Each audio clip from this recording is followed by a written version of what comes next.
মুরল সাহেব বাড়িতে আসুন। ও মুরল সাহেব তো বাড়িতে। আমি উঠলাম। কি কও? আইলাম যে মুরল সাহেব আমার দরকারে কোনা হানে যাবেন কে নাকি? না এই যে দক্ষিণ পাড়া একটা বিচার ওরাই বিচারে যাবো। ওরাই তো কইতাছি আরে নতুন পাঞ্জাবি পায়জামা পিয়ে মেলা দিছে। ভাই আমরা ওকে বুঝতে পারুন কে? এই যে আলাম মুরল সাহেবের মুরল সাহেবের অনু আরে মে ফসা নাই মুরল সাহেবেরও নাইছি। মুরল সাহেব হ্যাঁ আমি আগে আমাকে বলবেন না ওই বাবার সময় পাই নাই তো। হ্যাঁ বাবার সময় পাই নাই। ও কিসের জন্য আসছেন? ওরা ওই যে মুরল সাহেবের সঙ্গে খুব দুজনের সঙ্গে বলবে। হ্যাঁ ভালো বলেন মুরল সাহেব আমার মায়ের আর না এ খুব বেশি অসুখ কইলাম যে মুরল সাহেবের অনুযায়ী 20,000 টাকা নাকি আমার 20,000 টাকা দিও লাগবো। টাকা রে বা হ্যাঁ টাকা তো আমি খালি খালি দেই না। খালি খালি তো দেনি না। আপনি যদি 20,000 টাকা না দেন তাহলে আমার মায়ের আর বাঁচানো সম্ভব হবো না। এখন তো আমার হাতে টাকা নাই। হুজুর আমি শুনছি আগে করে খুব দয়ালু দয়া করে আমার 20,000 টাকা দেন হুজুর। তুই কি কর? হুজুর মানে কত লাগবো? আমার 20,000 টাকা হইলে হবো। 20,000? হ্যাঁ আমি সারাকে বলে দেখি। আচ্ছা আমি হুজুরের নতুন পরামর্শ নিন।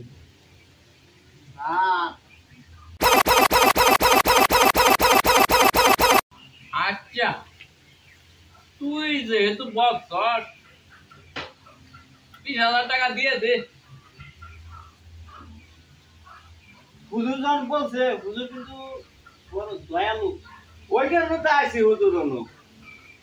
হুজুর দিয়ে দে। 50,000 টাকা দিবি। আরে না 50,000 টাকা টাকা কি গাছে ধরে নাকি? হুজুর 50,000 টাকা দিয়ে দেন। তুই 20,000 টাকাই দিয়ে দে।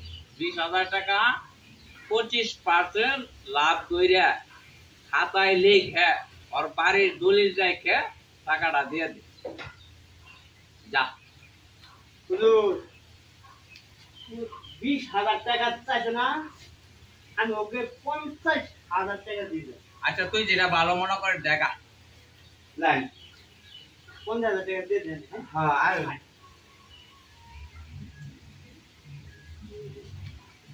শালা কোনটা বুঝছে যে 50,000 টাকা দিয়ে দিচ্ছে? আমি তো কিছুই বুঝলাম না। দেখি কি করে আর করেই বোঝা যাবে।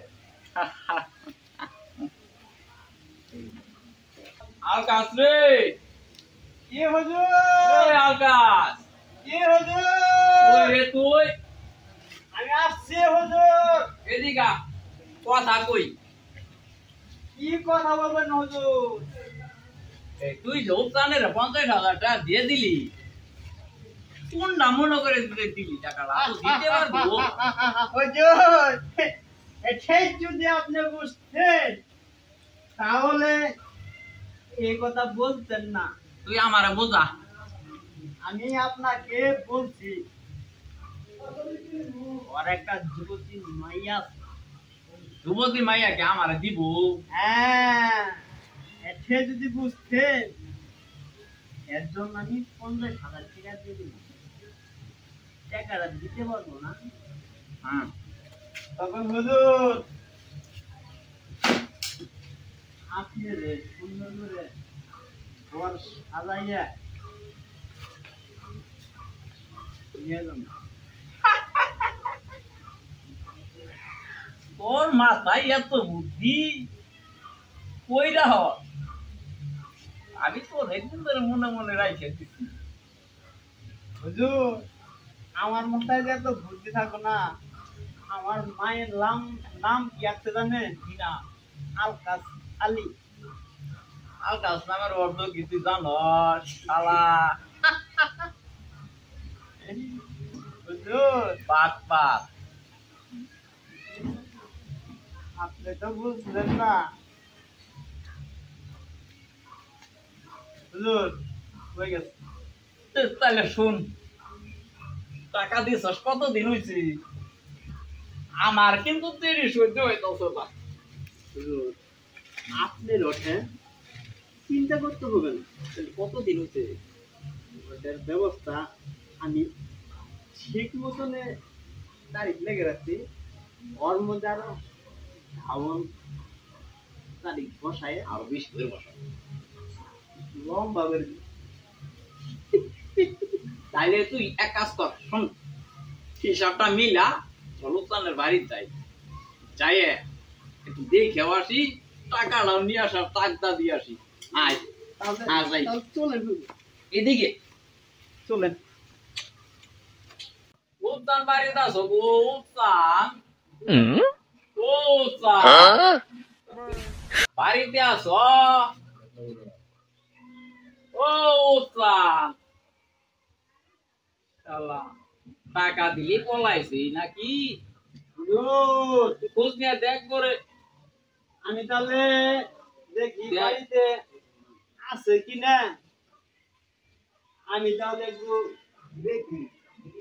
দেখ, তাড়াতাড়ি দেখ, আমার আবার একটা বিচার আছে। ভাই ভাই কাকু, কেডা? ভাই একটু বাইরে আসেন তো। ও, আরে আসুন। আমি এই যে কালকে কামও গেছিলাম না, আইতে দেরি হয়েছে, ঘুমাই গেছিলাম না। তুমি টাকা নিয়ে খায়া দিয়ে ঘুম পাড়তাছ, আমার তো ঘুম আসে না বাবু। এই যে মুরল সাহেব বোন, এদিকে আন। বোন,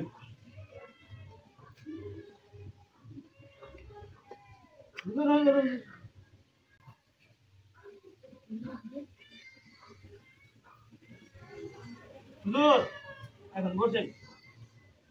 হুজুর, মুরল সাহেব হঠাৎ কোন না মনে করে আইলেন? তুমি জানো না আমি তো জানি। কেন আইছি, তুমি বুঝো না বাবু। আই কয়া, আপনি কি জানেন না? হ্যাঁ, আমি তো জানি কি এর জন্য আমরা আসছি। আমি তো ওই যে মুরল সাহেবের কাছ থেকে টেয়া নিয়ে এসেছিলাম 50,000। ওই আমার মায়েরা আল্লাহ রহমান একটু ভালো হয়েছে তো, সুস্থ হয়েছে। বুঝুন, আমার মায়েরা উঠে নাই। আর কেউ নাই করে। না, আমার বউ তো ওই যে 1976 সালে মরে গেছে গা, শুধু গেন্দা থুয়া, ওই যে আমার মায়েরা থুয়া মরে গেছে গা। ও, না, আমার মায়েরা ছাড়া আর আমি ছাড়া কেউ নাই। আমি টাকা পয়সার হিসাব দে। এই শালা, টাকা পয়সার হিসাব দে। কয় টাকা পাস হিসাব দে। হাই, টাকা যে নিয়েছে, হ্যাঁ, মনে আছে কি? মনে তো আছে। মনে আছে? হ্যাঁ, মনে আছে। কয় মাস হয়েছে? হয়েছে তো 6 মাস। লাভে আসলে 1,10,000 টাকা হয়েছে। 1,10,000 টাকা। আমি হাই রে হাই, 1,10,000 টাকা কেমনে হবো? বুঝো না কেমনি হবো? 25% লাভ। মুরল সাহেব, আমি যদি কিছু মনে না করেন, একটা কথা কবার চাইছিলাম। কি কবা কও? তো কথা, আমি একটা টেহা লাভ দিবার পারব না। আমি আসল কটা টেহা আমার 1 মাসের সময় দেন, আমি দিয়ে থাকবো। না না বাবু না, হ্যাঁ, মোরল সাবে টাকা গাছের পাতা না যে জইরা পড়ে। হ্যাঁ, তাহলে লাভ লাগবে। আমার তো দিবার মতো কোনো সমর্থনই নাই। একটা গরু নাই, বাছুর নাই, আছে মাত্র শুধু একটা মাইয়া। মাইয়াটারে তো আমি ওই যে বাসিডিত লেখাপড়া করাইতাছি। হ্যাঁ, তুমি বাড়ির দলিল দিয়ে আসো না? দলিল তো দিয়ে আইছি। বাড়ি খালি করো, চলে যাও। হুজুর, আমার ওই শেষ সম্বলটুকু আমি নেই না তো হুজুর।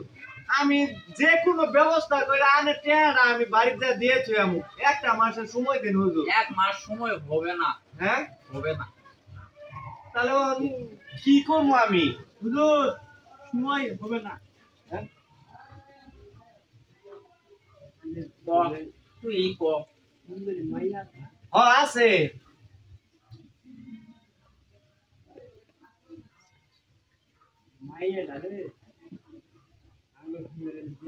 এই মেয়ে, আপনি এটা কথা কইতে শুন। আমার এই অল্প বয়সে মাত্র 22 বছর মেয়েটার বয়স হয়েছে। আর ওই 80 বছরের ভিতর কাছে আমার মাইয়াটারে একটা শিক্ষিত মাইয়ারে দিয়ে দিবে কইতেছে। শুনুন, আমি অর্থ সম্বল হারাইছি বলে আমার এত শিক্ষিত মাইয়াটারে আমি হারাবার পাইতাম না। তাহলে এখন কি করবেন? আমার একটা মাসের সময় দিন লাগবো, তারপরে আমি টাকাটা দিয়ে দিব। শোনো চান, শোনো, এদিকে আসো। ওই মুরো সাহেব, আর কাজটা লাগে যেটা বলছি তুমি রাজি হয়ে যাও। মুরো সাহেব, আমি তো কয়টা শুনি, আমার মায়ের তো আজই হইতো না। তুমি রাজি করাবা। আমি না হুজুর, আমার তাহলে 1 মাসের সময় দিন। 1 মাস না বাবু, হ্যাঁ, তোমার আমি 7 দিনের সময় দিয়ে গেলাম। 7 দিন পর আবার আসবো। যদি টাকা দিতে পারো এডি রাখো, না হলে তোমার মেয়েটাকে সাজিয়ে রাখো। আমি সাথে কাজই করে নিয়ে আসি, কাবিন করে নিয়ে আসবো।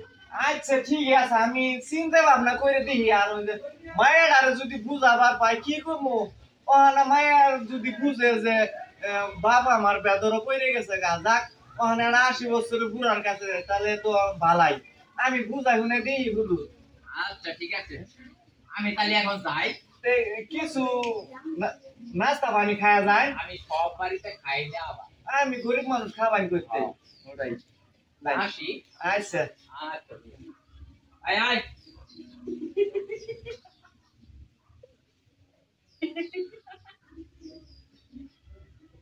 যাই। আসল লাগবো যাই না, আমি বুঝাই শুনে এখন কি করি? আমার সকল স্বপ্ন, সকল আশা ভেঙে চুরমার হয়ে গেল।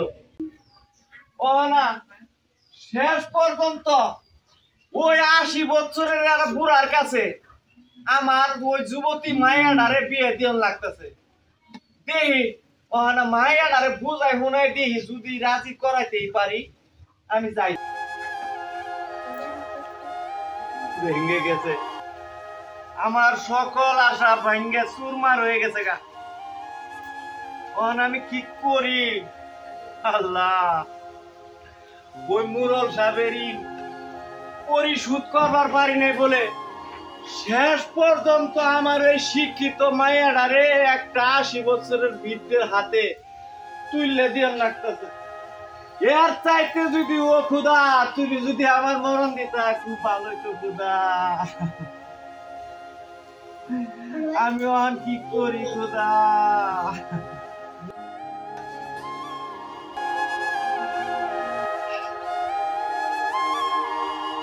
সাপ বাড়িতে আছে? সাপ কেনা? ও মুরল সবাই শুন এক বই নাই, বই হুজুর বসেন।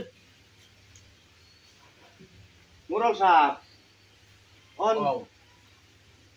বহু কিছু বুঝানোর পরে মায়েরা তো রাজি হয়েছে। এই কথা শুনে কালকে রাত থেকে মায়েরা আমার কান্দিতে অস্থির হয়ে গেছে গা। আমি বাপ হয়ে কেমনে পারি একটা 80 বছরের বৃদ্ধের হাতে আমার এই যুবতী মায়েরারে তুইলা দেই? মায়েরা আমার কালকে থাকে চিন্তা ভাবনায় কোনো কিছু খায় না, খাওয়া দাওয়া বাদ দিয়ে সব ঘর বুঝতে হয়েছে। তুমি কোনো চিন্তা ভাবনা করো না, তোমার মাইয়া খুব সুখে থাকবে।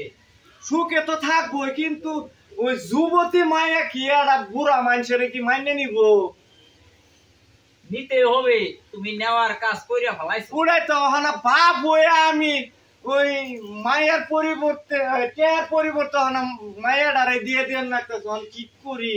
শোনো বাবু, কোন আমার আর দেরি ভালো লাগতাছে না। আনের তো ভালো না। তুমি তোমার মেয়েটারে নিয়ে আসো, হ্যাঁ আমি নিয়ে যাই। আচ্ছা আমি মায়াডারে নিয়ে আইতাছি। ভাই তাড়াতাড়ি নেন, তাড়াতাড়ি আমার নিয়ে- সময় নাই, তাড়াতাড়ি নিয়ে তাড়াতাড়ি নেন। দেখ, তাড়াতাড়ি নিয়ে আসতে কর। কি করবি মা, আমি ওখানে একটা বিপদে পড়ে গেছি। নিয়ে আইছি। হুজুর কি কস? কি কইছিলাম? ঠিকই তো কইছিস। ঠিক আছে তো, তাহলে চলেন। আচ্ছা চল। চলেন মুরল সাহেব, আমার মায়ের রানে দেখে উনি রাখবেন, কোনো কষ্ট তুমি দিবেন কোনো না। চিন্তা করো না, হ্যাঁ। তুমি কালকে সকালে যাই হোক দাম। দেখবা। কান্দিসি নারী, কান্দিসি নারী বিন্দিয়া, কি আর হবে কান্দিয়া, কবুল কইরা স্বামীর করে যাইবি চলিয়া। কান্দিসি নারী, কান্দিসি নারী বিন্দিয়া, কি আর